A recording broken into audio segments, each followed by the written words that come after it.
Okay, everyone. So for this next part of Unit 4, we'll be doing things a little bit differently. I will be recording these videos lecture style, so you'll be able to get all of the information that complements your textbook before we go into class.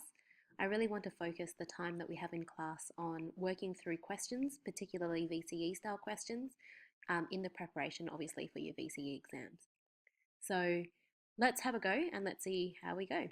So this next topic, as I said, is we're looking at normality, mental health and mental illness.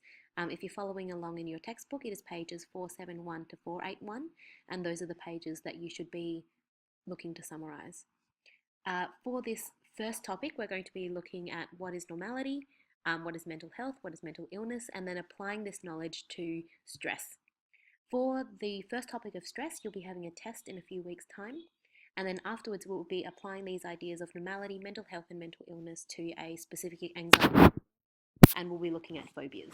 For the phobia sack, you guys will be doing a visual presentation as you have done in the past with the brain sack. I've just taken this screenshot straight from the study design, and these are all the different things that you'll need to be learning under this topic. So just briefly, you'll be looking at concepts of normality, differentiation between mental health and mental illness. You'll be looking at two main ways of how do we actually classify mental disorders.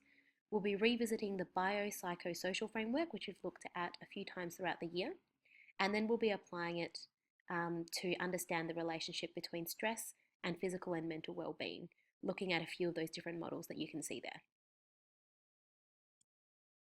Before we move forward, I wanted to remind you that when we're looking at things in psychology, sometimes we do come across controversial and potentially personal things. When looking at mental health issues, there will be instances where you will know someone or have someone in the family or have someone really close to you who might have a mental health issue. I just wanted to remind you that we are purely looking at this mental health issue in a theoretical context. As students, and even me as a teacher, we are not qualified to actually diagnose or administer any treatments. So do make sure that you're not firstly self-diagnosing. Clinical psychologists have a very important role to play and have done a lot of training, as you know, in order to perform those jobs. So just keep that in mind as we move along. This lesson will be looking at what is normality and what is mental health. You'll be able to define normality as considered in psychology and explain the approaches to defining normality. You'll also be able to differentiate, so tell the difference between what is mental health and what is mental illness. So normality, as understood in psychology, is the patterns of thoughts, feelings, or behaviors that conforms to a usual, typical, or expected standard. So this very much focuses on the idea that humans are social beings. It's all about conformity, which we learned about in year 11. And normality is based on the social context that you're in. At least that's one way of looking at it. So in class, we're going to be discussing what is a usual, typical, or expected standard, but I want you to have a think about that now and maybe jot down some notes before we look at it in class. There are 6 different ways to approach normality in psychology.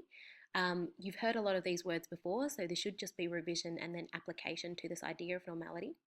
Sociocultural is one approach. So, as I said before, that's very much based on your social context. For example, your behavior at a funeral really differs depending on what social context you're in. In a lot of Western cultures, it is very respectful to be silent, to be wearing black, and this is a sign of your grief. Whereas in a lot of Eastern cultures, particularly Asian cultures, the colour that you wear at funerals is actually white, and it's actually appropriate to be crying really loudly.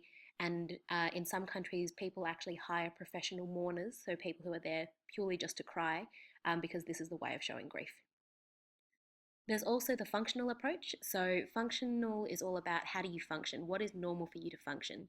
So in our Western society, normality in terms of function is being able to live by yourself, being able to look after yourself and have a job in order to pay for your living expenses, I guess. The next one is historical. So as we know, things that are normal now may not have been classified as normal previously, and this is the case with being homosexual. So being gay in the past was actually classified as a mental illness, and I think we've come a long way from there and have actually now understand homosexuality as not a mental illness. Situational, so what is normal based on the situation? For example, wearing pajamas at school is not perceived as normal, whereas obviously wearing pajamas on your way to bed is more normal. Medical, so looking at underlying, I've written medical causes there, but I think I meant to write biological causes, and statistical. So, based on a large sample of a population, what is common and what is not common. So, I messed up my notes there again. That's supposed to say it's normal to laugh when tickled. So, most people, based on statistics, will be laughing when they're tickled. So, that is what I mean by that last one there.